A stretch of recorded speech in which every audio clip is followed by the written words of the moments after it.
In this video, I'm going to provide a quick introduction to Chapter 6, Section number 1. By all means, read the text, go through the lecture notes, which are divided into two parts as well.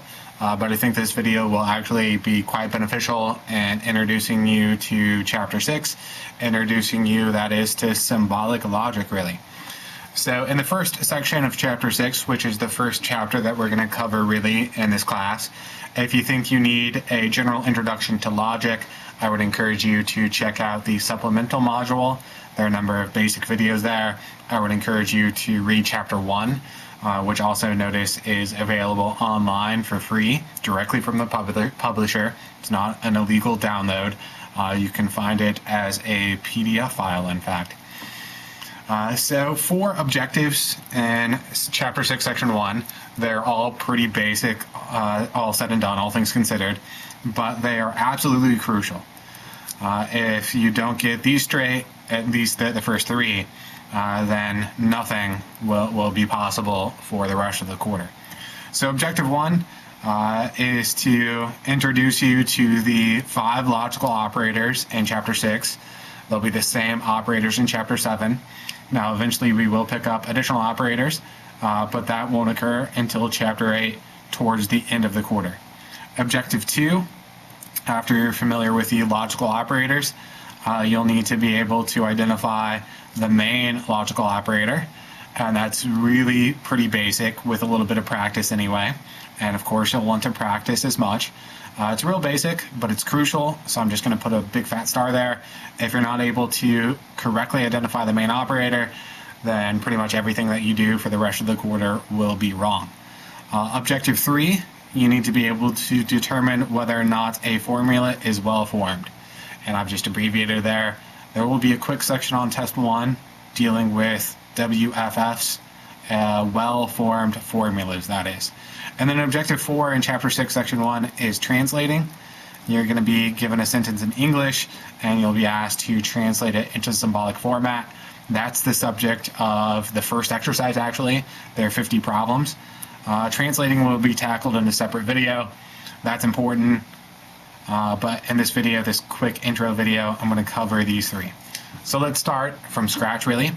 In logic, there are 5 operators that are used, at least in Chapter 6. More will come in Chapter 8. But in no real order, there's the dot. And let me point out quickly that the dot, of course, is also used in math class. This, though, is not math class. This class does have a math prereq, but it's not math class. So set math aside. In math, it's often used to indicate multiplication. Here, the dot, at least most commonly, means and. The dot is translated as and. Now in the text, you'll see a little shaded box that gives you all possible translations for the operators. But dot is standardly translated as and. There's a wedge, because it kind of looks like a wedge. And the wedge, most commonly anyway, stands for or. There's a horseshoe, because it sort of looks like a horseshoe turned on its side. And the horseshoe, at least most commonly, stands for if, then. There are many other possible translations, but the standard one is if, then. There's the triple bar, because it's 3 bars, thus triple bar. And the meaning here is similar to the horseshoe, but the triple bar is actually a bolder claim, a stronger claim. It means if and only if. The horseshoe is a conditional statement. It's conditional upon if A, then B. B would only be the case given this condition if A were so. The triple bar isn't just a conditional statement, it's a bi-conditional statement. Bi meaning 2, and you can count them up, 1, 2 ifs. And then the final operator, at least in Chapter 6, Chapter 7 as well, is the tilde. Again, set aside math class, and math, sometimes that means approximately. In logic, the tilde means not. So those are our 5 operators. In logic, just as is the case in math, variables are used. The text, for the most part, sticks with capital letters from the English alphabet, so I'll stick with that as well. The variables in logic, though, unlike math class, they don't stand for numbers, but it's a similar sort of concept. You've all seen this in math class. You've seen something like 2x plus 4 equals 6, where x is a variable, stands for some number, and the objective then in math is to solve for x. Well, in logic, again, variables are used as well, but the variables in logic don't stand for numbers. The variables in logic, here's the terminology, stand for propositions. Where a proposition is any sentence that has a truth value. Any sentence that has a truth value. And let me clarify that last part ever so slightly. By truth value, I mean true or false. A proposition, again, is a sentence that has a truth value. Now, in the logic class, the symbolic logic class anyway, we're not really concerned with the content of a particular argument. We're concerned with the structure. So if it helps, you can plug in your own propositions. You can plug in your own sentences as examples that have truth values, that is. This class, though, again, is about stripping away the content and just looking at the structure of the argument. So now we can start to strengthen some things together. We could say, for instance, a dot B, a wedge B, A and B, A or B, if A, then B, A, if and only if B, and then of course we can negate something as well. We could say, for instance, not A. From there, things can get more complicated. Just as is the case really in math class, we might have to use grouping symbols. So eventually we'll need parentheses, brackets if we want to get even more complicated, and eventually we'll get to the point where we'll need to use braces as well. So those, for now at least, those are going to be the only symbols used in chapter 6 and 7 respectively. More to come in chapter 8, but that's currently a long way off. So there's objective 1 completed. I'd like to tackle objectives 2 and 3 in this video as well. And I'll toggle back and forth between the two. Main operator, that's crucial, and this is noteworthy as well. What constitutes a well-formed formula? So let's talk about, first of all, identifying the main operator. And I'll just use these same examples here. Let me number them quickly so that I can refer to them.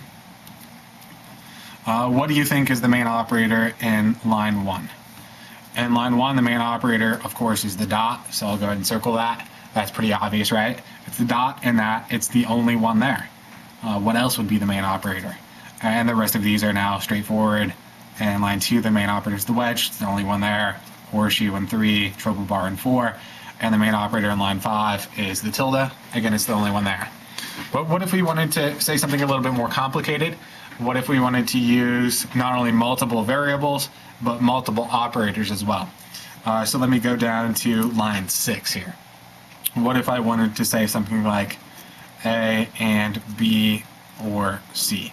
And you can plug in your own propositions for A, B, and C respectively. You can plug in any sentence that has a truth value, that is. But this class isn't about the content, it's about the symbolic structure of an argument. So for line 6, consider that for a second. What's the main operator? And unlike the first 5 examples, here you've got a choice. Is this the main operator? Is the wedge the main operator? So what do you think? Dot, wedge. Good. Yeah, you're actually correct to not answer that question. That's a trick question. Line 6, as written, let me just cross that out. It is not a well-formed formula. It's not a well-formed formula. Line 6 is actually, as written, ambiguous. It's unclear. Does line 6 mean this? A and B or C? Alternatively, maybe line 6 meant to say this. A and B or C. See the difference? Same variables, same order, same operators, but lines 7 and 8 are in fact different. Line 6 again was not a well-formed formula. Line 7 and 8 are each well-formed formulas, but line 6 is not. It's ambiguous. We can't tell if line 6 meant this or if line 6 meant line 8 instead. So what's the difference between 7 and 8 respectively? The difference is the main operator. So what do you think is the main operator in line 7? The main operator in line 7 is the wedge. And here's the general rule. I'm going to use language quite generically here. The general rule, and there are always exceptions of course, the general rule is that the main operator is the one that comes in the middle. And when I say it's the one that comes in the middle, I don't mean that literally. I don't mean that you're going to get out a ruler and measure the length of the statement and then divide by 2 or anything of the sort. I mean it's the one that comes in the middle of the two groupings. So in line 7 we have A and B grouped together here on the left, and then on the right we have C all by itself. So since the wedge comes in the middle, in line 7 the wedge is the main operator. In line 8, consider that for a second. In line 8, the main operator is the dot. Again, speaking loosely here, it's the one that comes in the middle. We've got the A all by itself on the left this time, and then we have B, wedge, C grouped together on the right. It's a real simple objective here to master, correctly identifying the main operator. But again, can't emphasize it enough. It's absolutely crucial. So there's the general rule. But as I've already sort of indicated here, there is sort of a twist along the way. And notice here, let's return to these first 5 basic examples that I went through. Notice that the tilde is the one that looks a little different. That's why I put it over to the side originally. The other 4 operators all come between 2 variables. A dot B, A wedge B, A horseshoe B, A triple bar B. These 4 operators all come between 2 variables. The tilde, on the other hand, can't go between 2 variables all by itself. The tilde, rather, goes directly in front of that which it negates. The tilde goes directly in front of that which it negates. So in line 5, of course, it's the main operator. It's the only operator there. But let's take a look at some more complicated examples involving the tilde. So let me slide over here to line 8. What if we said not A, wedge, not B? Not A or not B. What's the main operator in line 8? And here you've got several different options. Is it this tilde? Is it the wedge? Is it that tilde? So take a second. What's the main operator in 8? The main operator here is the wedge. And same rule. It's the wedge because it comes in the middle. We've got the not A here on the left and the not B on the right. The tilde comes directly in front of that which it negates. So this tilde is only negating the A, comes directly in front of the A. This tilde comes directly in front of the B, is just negating the B, that is. So let's take a look at another one. I guess that should have been line 8. I had 2 8s there. Anyway, line 9. Let's go through another example. What's the main operator in line 9? Not A or B. In line 9, the main operator is actually the tilde. And here's the rule for the tilde. The tilde becomes the main operator when it's on the outside of the outermost grouping symbols. The tilde becomes the main operator when it's on the outside of the outermost grouping symbols. Here, the tilde is negating the entire statement. It's on the outside of the outermost grouping symbols, in this case, the parentheses. But again, remember, brackets might also be used, braces might also be used. If it's negating the entire statement and that it's on the outside of the outermost grouping symbols, the tilde then becomes the main logical operator. The tilde is unique in a couple different ways. First of all, again, it doesn't come between 2 variables all by itself. It comes directly in front of that which it negates. Further, and this speaks to well-formed formulas, our third objective, and I've been kind of switching back and forth between the two, I realize. But the tilde is the only operator that can directly follow another operator, including itself. The tilde is the only operator that can directly follow another operator, including itself. So let me give you a few more examples. Let me squeeze this in, line 10 here. Would this be a well-formed formula? A dot wedge B. Would that be a well-formed formula? Well, that violates the rule. Here we have 2 consecutive operators, the second of which, the wedge, obviously isn't the tilde. And let me point out here quickly that this is commonly said, A and or B, but that's not a well-formed formula. The tilde is the only operator that can directly follow another operator, including itself. What about this?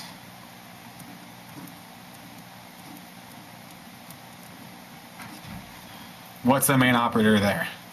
Not C, or not B, which is certainly awkward to say. First of all, actually, is this one a well-formed formula? And this one's fine. We have consecutive operators, but the tilde can directly follow another operator. Here, this first tilde, on the far right anyway, is directly following the wedge. That's fine. And further, we have a tilde directly following a tilde. That's perfectly fine. That's a well-formed formula. Kind of awkward to say, but logically, that's just fine.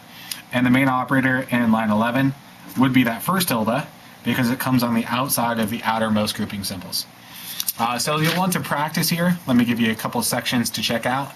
6.1, Chapter 6, Section 1. Skip ahead to Exercise 3. Are those well-formed formulas? And let me actually add to the directions. If it is a well-formed formula, then go ahead and identify the main op. So practice there, just 10 of them, won't take much time, but crucial. If you're struggling with this, check your answers, of course, but seek help immediately. And then go ahead and skip ahead to 6.2 and check out Exercise 1. All of those problems, are just 10 of them, won't take much time. All of them in 6.2 Exercise 1 are well-formed, but the directions there are for you to identify the main operator. It's pretty basic, but again, can't emphasize that enough. It's crucial. The fourth and final objective not covered in this video, translating, and you can see a separate video on as much.